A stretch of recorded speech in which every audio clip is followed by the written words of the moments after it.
Mari kita berdoa. Bapa di surga, kami bersyukur kepadamu Tuhan. Berkat-Mu senantiasa melimpah di dalam kehidupan kami. Sampai pada saat ini kami boleh hadir di rumah Ibu Siska Hakim untuk mulai mengikuti ibadat PWMI. Kami tahu ini semua anugerah dan rahmat Tuhan. Oleh sebab itu Tuhan berkati terutama semua yang hadir pada sore hari ini, sehingga kami benar-benar diberkati oleh Tuhan melalui ibadah PWMI ini. Melalui firman-Mu, puji-pujian dan doa kami kepadamu yang menyenangkan hati-Mu. Terima kasih Tuhan, kami menyerahkan waktu ini di dalam tangan Tuhan. Baik persembahan kami yang kami sembahkan, kami tahu itu adalah anugerah Tuhan. Dan kami tahu itu tidak cukup untuk membalas kasih Tuhan kepada kami. Oleh sebab itu, biarlah kasih Tuhan senantiasa menggugah hati kami, membuat kami lebih mengasihi Tuhan dari hari ke hari. Terima kasih Tuhan, di dalam Yesus Kristus kami berdoa. Amin. Semua PWMI yang saya kasihi di dalam Yesus Kristus, firman Tuhan yang akan kita bawakan, yang saya bawakan pada sore hari ini adalah tentang seorang tokoh Alkitab, yaitu seorang tokoh wanita yang tidak ditulis namanya di dalam Alkitab. Dan kisahnya hanya ditulis dalam satu ayat saja. Ya, coba kita renungkan siapa dia. Ya, di dalam Alkitab namanya tidak disebut, ceritanya hanya satu ayat dalam Alkitab. Tapi saya yakin ya, karena setiap tulisan di dalam firman Tuhan tidak ada yang sia-sia, mengandung nasihat, pengajaran, teguran, ya, memberi semangat kepada kita. Oleh sebab itu, melalui tokoh wanita ini, kita akan mempelajari beberapa pelajaran yang dapat kita terima bagi kehidupan kerohanian kita. Oleh sebab itu, sudah ada yang menebak siapa dia di antara kita? Siapa? Lydia Samaria. Ya, siapa? Perempuan Samaria. Bukan?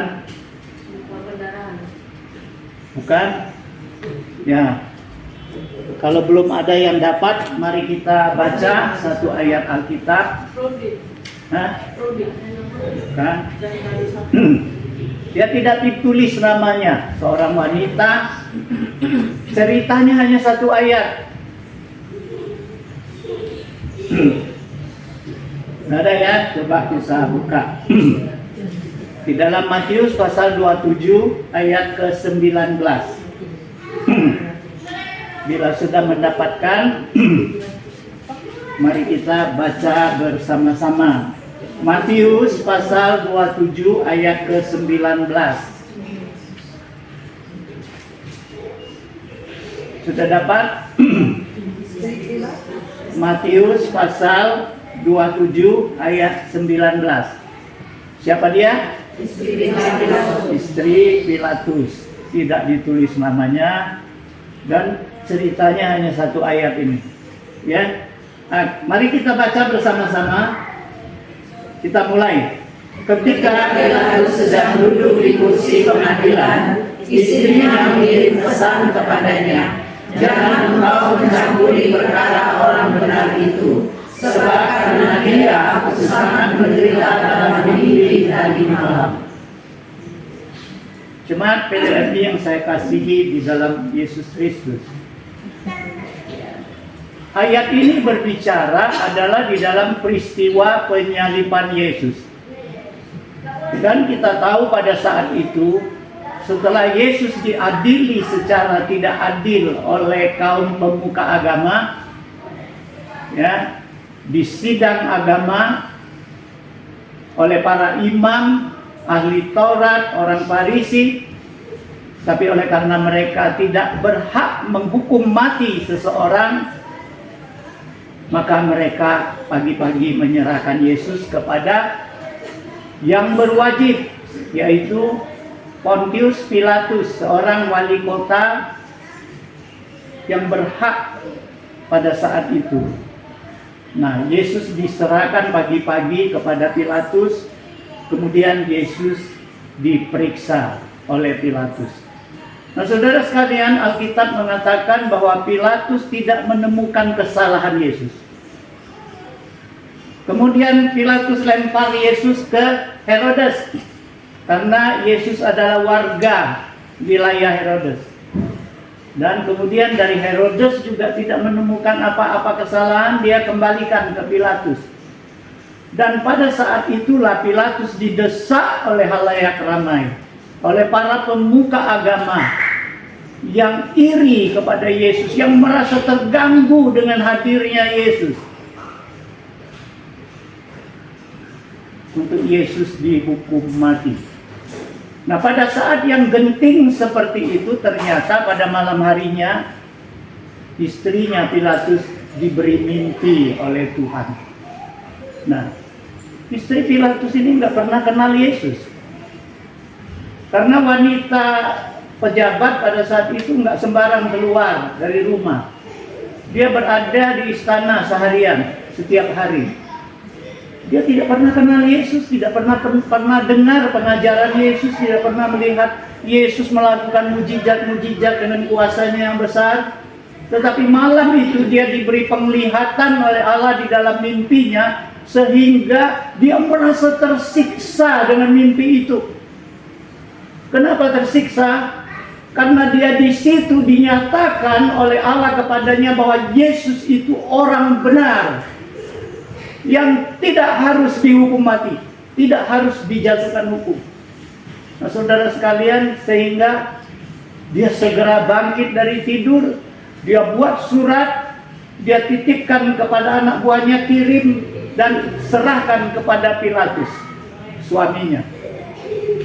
Saudara sekalian, pada saat itu saat yang genting. Memang saat itu Pilatus mau mengambil keputusan terakhir terhadap Yesus. Setelah mendapat surat dari istrinya, peringatan dari istrinya, Pilatus jadi tambah bingung. Satu, karena dia memang tidak menemukan kesalahan Yesus. Kedua, istrinya memberikan peringatan lagi, jangan kau apa-apain orang benar ini. Saudara sekalian, Pilatus ingin menyelamatkan Yesus. Oleh sebab itu dia cari akal, kemudian dia tampilkan peraturan oleh Romawi pada saat itu. Ya, ada seorang boleh dibebaskan di dalam peristiwa seperti itu. Ditawarkannya lah seorang perampok ulung, Barnabas. Dia pikir mungkin orang akan pilih penjahat ini yang disalib. Tapi siapa tahu, ya, Yesus juga dipilih oleh orang banyak itu. Salibkan dia. Sehingga Pilatus akhirnya berpikir, daripada dia melawan kehendak orang banyak, dia takut juga nanti terjadi kerusuhan-kerusuhan, dia takut juga nanti kursinya nggak kuat lagi, dia duduk di situ, dia akan tergeser kedudukannya. Oleh sebab itu dia ambillah air dan dia cuci tangan di depan orang banyak itu, dan dia katakan, aku tidak bersalah akan darah orang ini, tanggunglah kalian. Nah, saudara sekalian, akhirnya terjadilah Yesus disalib.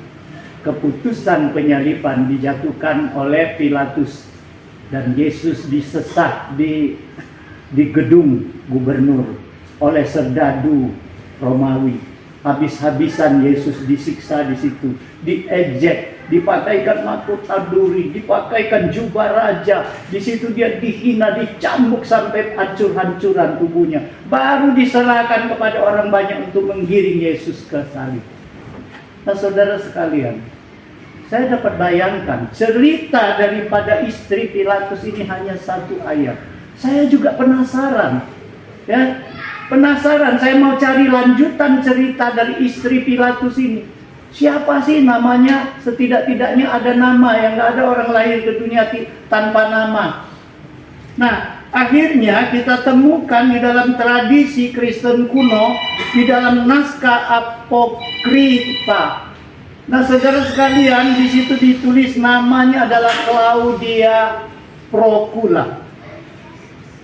Dan ceritanya sangat menarik. Karena di situ dijelaskan akhirnya si Claudia ini bertobat. Akhirnya dia jadi pengikut Yesus. Dia hidup kudus. Bahkan dia dijadikan santa oleh gereja-gereja ortodok. Saya jadi penasaran, ya, dari seorang yang tidak kenal Yesus, dari seorang yang awam terhadap Yesus, hanya satu ayat. Kemudian akhir ceritanya dia menjadi pengikut Kristus. Bahkan di dalam cerita tradisi itu akhirnya dia mati martir karena imannya. Jadi saya coba ngarang-ngarang cerita, ya. Tapi cerita ini mungkin masuk akal. Coba kita dengar, ya. Istri Pilatus ini dapat mimpi. Kemudian dia tersiksa oleh mimpi itu. Dia melihat Yesus itu dinyatakan sebagai orang yang tidak bersalah, yang benar. Oleh sebab itu, dia menganggap yang benar ini tidak harus dihukum, apalagi dihukum mati. Makanya dia bikin surat langsung tegur suaminya. Karena apa dia tersiksa? Karena dia takut orang yang benar ini nanti dijatuhin hukuman mati. Karena yang berhak menjatuhkan hukuman mati itu adalah Pilatus, suaminya. Jangan sampai suaminya melakukan kesalahan yang besar ini, sehingga dia berikan peringatan itu kepada suaminya supaya lepaskan Yesus. Tapi saudara sekalian, ternyata peringatan dia gagal. Kabar yang dia dapat setelah itu Yesus disalib. Kecewa nggak? Kecewa. Bukan saja kecewa, saya bisa tebak hatinya. Tadinya tersiksa, sekarang tambah tersiksa, ya. Tadinya merasa jangan sampai salah, sekarang dia merasa dia sudah bersalah, suaminya sudah bersalah. Saya yakin 2 hari Yesus di dalam kuburan, dia 2 hari nggak bisa tidur malam itu. Saya bisa yakin dia nggak bisa tidur. Dia tersiksa, dia merasa keluarganya telah melakukan kesalahan yang besar. Tapi saudara sekalian, setelah lewat 3 hari, tiba-tiba ada kabar yang menggemparkan, sehingga dia terkejut. Bangkit sedikit harapannya, tapi juga ragu-ragu. Orang yang disalib, orang yang benar yang dia lihat di dalam mimpinya itu, ternyata bangkit dari kubur. Berita ini benar atau tidak? Alkitab mengatakan ada 2 berita kebangkitan Yesus. Satu yang mengatakan Yesus bangkit dari kaum perempuan yang dinyatakan oleh Allah kebangkitan Yesus kepada mereka, yaitu Maria Magdalena dan Salome dan teman-temannya. Nah, kemudian ada semacam lagi berita yang dapat sogokkan yang mengatakan bahwa Yesus bukan bangkit, tapi tubuhnya dicuri oleh murid-muridnya. Nah, 2 berita ini masuk ke istana. Saudara sekalian, saya bayangkan waktu itu istri Pilatus ini jadi bingung juga, ya. Satu bagian dia merasa bergelora hatinya, bersyukur. Orang yang tadinya saya mau selamatkan, tiba-tiba dia bangkit. Apakah mungkin manusia mati bisa bangkit? Saudara sekalian, timbul pertanyaan dan juga gelora hatinya yang besar. Satu sisi dia dengar dicuri oleh murid-muridnya. Waduh, jangan-jangan berita ini benar juga. Jadi dia nggak bisa keluar istana, dia utus bawahannya. Kalian keluar, cari berita yang benar. Nah, saudara sekalian, kita tahu bahwa hari turunnya Pentakosta itu berdekatan. Berapa hari setelah kebangkitan Yesus? Berapa hari? 50 hari. Jadi selama itu berita dicari. Karena dia wanita, maka pasti dia cari dari sumber wanita. Jadi berita dari Maria Magdalena ini masuk, berita dari serdadu-serdadu yang sudah disogok orang-orang imam Farisi itu masuk. membingungkan. Tetapi ketika hari Pantekosta mereka melihat murid-murid Yesus, tadinya bersembunyi ketakutan, sekarang berani buka pintu, memberitakan Injil, tidak takut dengan penderitaan, baik ditangkap mau diapa mereka berani. Sehingga Klaudia ini meyakini bahwa berita kebangkitan Yesus benar. Berita Yesus dicuri oleh murid-muridnya, jenazahnya itu salah. Karena apa? Nggak mungkin murid-murid Yesus mau mati untuk sebuah kebohongan yang mereka berikan. Mereka bohong-bohong Yesus bangkit. Mereka rela mati untuk kebohongan itu. Nggak mungkin. Makanya Klaudia ini lebih yakin bahwa Yesus itu bangkit. Dan saat itu dia putuskan bahwa dia ini bukan manusia biasa. Dia adalah Mesias yang dia dengar dari orang-orang Israel. Itulah yang diharapkan mereka. Itulah penebus. Itulah juru selamat. Nah saudara sekalian, setelah suaminya meninggal, tidak mustahil dia jadi percaya kepada Yesus. Dia jadi pengikut Yesus. Nah inilah karangan cerita yang saya buat. Nah saudara sekalian, ada data bahwa dia percaya kepada Yesus. Bahkan ada berita dari cerita-cerita kuno ini bahwa di akhirnya dia dibaptis. Siapa baptisin dia? Paulus. Tapi saudara sekalian, data-data ini tidak dicatat di dalam Alkitab. Dan kebenarannya juga tidak ada yang bisa memastikan. Tetapi kita punya satu keyakinan bahwa firman Tuhan walaupun sedikit yang kita ambil tadi, yang sudah kita baca tadi, itu mengandung pelajaran. Dan hari ini kita tidak cerita bahwa cerita yang tidak pasti, yang dia menjadi percaya, ya, bahkan saking percayanya, ya, Gereja Ortodok Timur menghormati Claudia Procula ini sebagai Santa Procla dan memperingatinya setiap 27 Oktober. Setiap 27 Oktober hari peringatan terhadap Claudia Procula ini. Dan Gereja Ortodok Ethiopia Tewahedo justru mengakui Claudia ini sebagai orang kudus. Saudara sekalian, mereka memperingati dia sebagai seorang santo dan mereka peringati setiap 25 Juni. Saudara sekalian, ini data-data cerita-cerita gereja-gereja ortodok dia diakui. Nah saudara sekalian, okelah, kita kesampingkan ini, ya. Boleh jadi ini benar, boleh jadi ini hanya cerita tradisi, karangan seperti saya ngarang tadi. Tapi sekarang dari ayat yang kita baca tadi, ketika Claudia mendapat mimpi dan dia tersiksa oleh mimpi itu, dia segera bangkit. Dia bikin surat, dia peringatkan suaminya, jangan apa-apain orang benar, Yesus itu. Nah, beberapa pelajaran yang kita dapat. Yang pertama, Allah mampu menyatakan kehendaknya kepada siapapun dan dengan cara apapun. Kita melihat di sini Allah menyatakan kehendaknya, maksudnya kepada orang-orang non-Yahudi, kepada orang-orang yang bukan bangsa pilihannya. Kita lihat di dalam Alkitab berulang-ulang seperti itu, ya. Raja Firaun diberi Tuhan mimpi. Nah, sehingga melalui Yusuf Bani Israel dapat diselamatkan juga dari bala kelaparan. Bukan Raja Firaun saja, Raja Nebukadnezar diberi mimpi oleh Tuhan. Kemudian kita juga lihat bagaimana waktu Yesus disalib, perampok yang di samping Yesus itu mengatakan apa?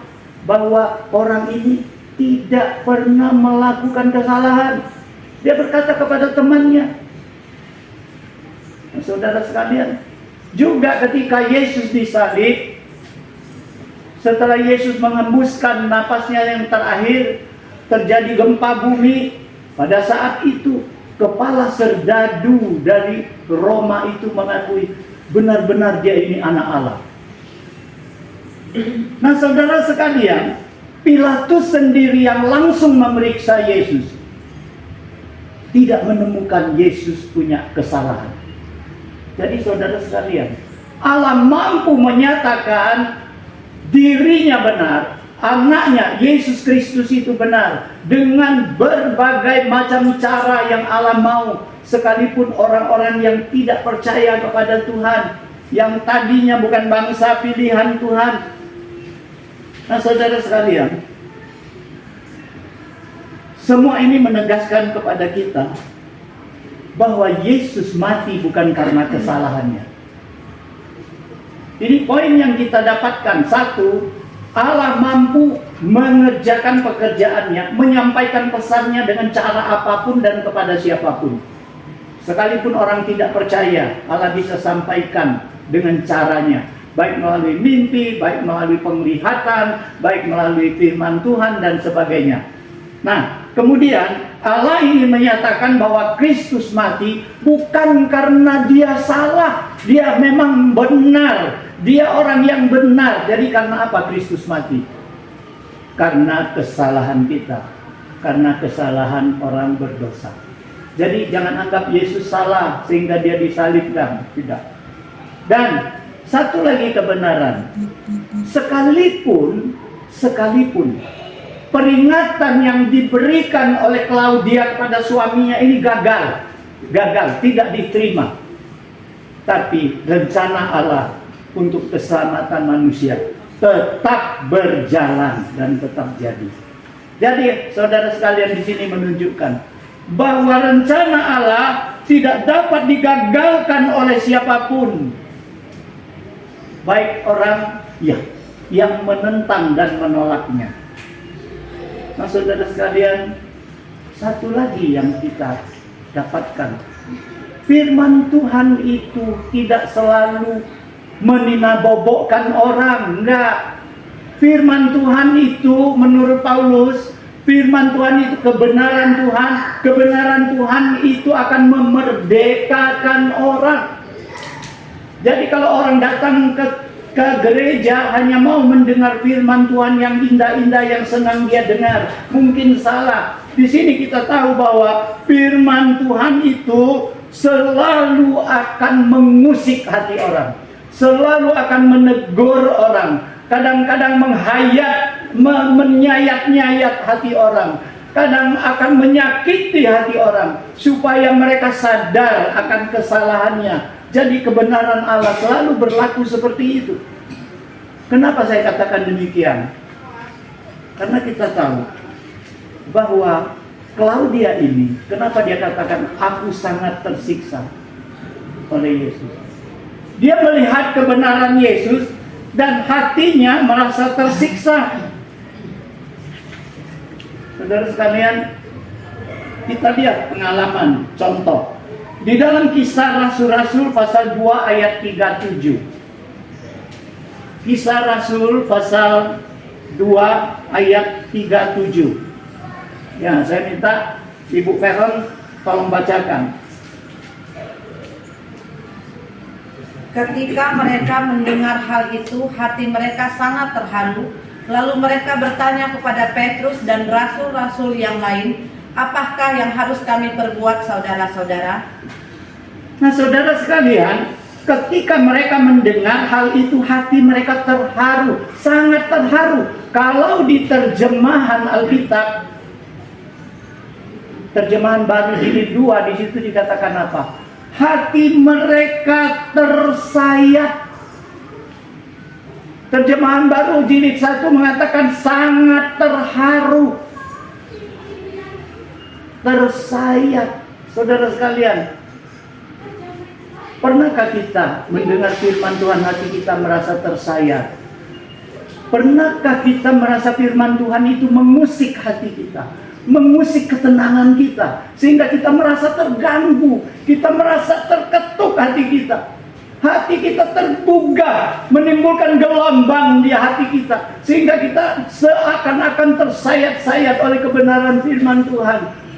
Kalau ada saudara sekalian, inilah fungsi firman Tuhan. Karena firman Tuhan itu memimpin orang untuk berjalan di jalan pertobatan.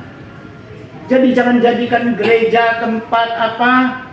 Tempat pelarian. Ya, jangan jadikan gereja tempat pelarian, tetapi jadikan gereja tempat pertobatan. Saudara sekalian, sudah banyak firman Tuhan yang kita dengar. Apakah firman Tuhan juga berfungsi membuat hati kita tergugah? Saudara sekalian, dapat kita pelajari dari Klaudia ini apa? Dia memiliki hati yang peka.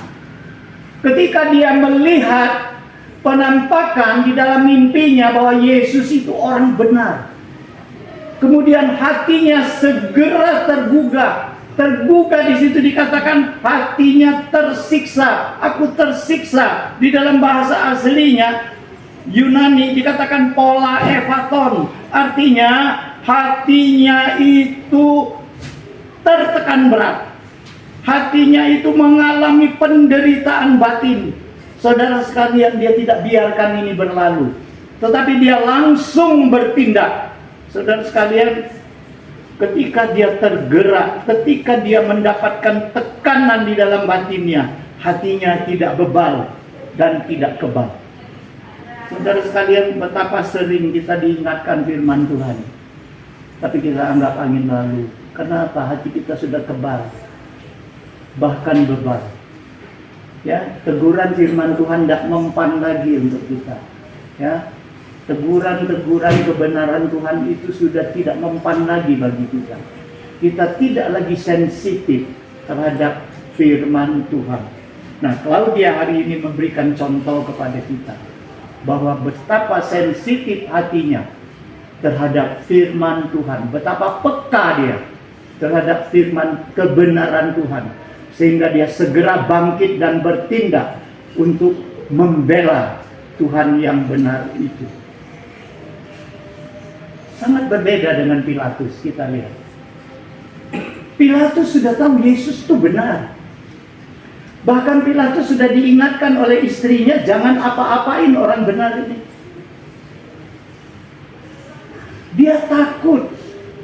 Dia tahu, tapi dia tidak peka. Karena apa? Kepekaannya telah ditutup oleh ketakutannya akan kepentingan dirinya, kepentingan kedudukannya, kepentingan keamanannya. Nah, saudara sekalian, dia kebalkan hatinya. Sekalipun dia ambil air, katakan, aku tidak bersalah akan darah orang benar ini. Oh, saudara sekalian, kita lihat apa akibatnya Pilatus. Saya penasaran juga, saya cari cerita. Pilatus ini kan di dalam Alkitab enggak katakan akhirnya bagaimana Pilatus ini. Saya cari ceritanya. Ternyata ada cerita, ini cerita sejarah. Lebih banyak benarnya daripada salahnya. Pada tahun 36 Masehi, Pilatus ini dipanggil ke Roma untuk mempertanggungjawabkan kesalahannya. Kesalahan apa yang dia lakukan? Ketika dia lihat orang-orang Samaria yang berkumpul di Bukit Gerizim. Di situ kan orang Samaria kalau menyembah Tuhan di Bukit Gerizim, bukan di Yerusalem, karena mereka dilarang di Yerusalem. Itu hanya untuk orang-orang Yahudi, untuk orang-orang Israel. Nah, saudara sekalian, ketika Pilatus melihat mereka berkumpul di situ, dia anggap mereka itu berencana memberontak, sehingga dia utus serdadunya, tentara Romawi, untuk membasmi mereka, menyerang, menangkap. Akhirnya banyak yang terbunuh di situ. Akhirnya ada orang yang mengadu ke atasan, dan dia dipanggil oleh atasannya. Dan di situ kabarnya jabatannya dicopot, dia dibuang. Ada berita yang dia dibuang ke negeri Prancis sekarang. Ada yang mengatakan bukan. Dia akhirnya mengambil jalan bunuh diri di sebuah kolam dekat Swiss. Nah, saudara sekalian, kita lihat apa akibatnya Pilatus. Nah, saudara sekalian, berita seperti ini, ya, berita yang dia mempertanggungjawabkan pada 36 tahun 36 Masehi, itu berita sejarah. Tapi berita bagaimana dia mati, apakah bunuh diri, apakah benar-benar dia dibuang, nah, itu berita tidak ada catatan yang konkret. Nah, tapi kita tahu bahwa akhir hidupnya dia dilepaskan dari jabatan dia karena kesalahannya, dan dia hidup di dalam stres. Nah, saudara sekalian, kenapa? Karena Pilatus tidak mempunyai hati yang peka terhadap kebenaran Tuhan. Nah, jadi saudara sekalian, hari ini firman Tuhan melalui Claudia Procula ini, seorang wanita yang hanya dicatat di Matius. Padahal 4 Injil, Matius, Markus, Lukas, Yohanes, semua mencatat peristiwa penyaliban Yesus. Tapi tentang istri Pilatus hanya Matius yang menulis. Nggak ada namanya, hanya 1 ayat. Tetapi hari ini dari situ kita belajar bahwa Yesus mati bukan karena kesalahannya, karena kesalahan kita. Rencana Allah tidak dapat dibatalin oleh kuasa apapun, tetap akan berjalan. Kemudian dikatakan apa di dalam pelajaran kita? Bahwa milikilah hati yang peka. Ketika firman Tuhan datang kepada kita, jangan bebal, jangan kebal hati kita, ya. Karena firman Tuhan mempunyai maksud dan tujuan untuk kita berubah dan bertobat, makin mendekatkan diri kepada Tuhan, makin menjadi berkat Tuhan. Jadi jangan kebalkan hati kita.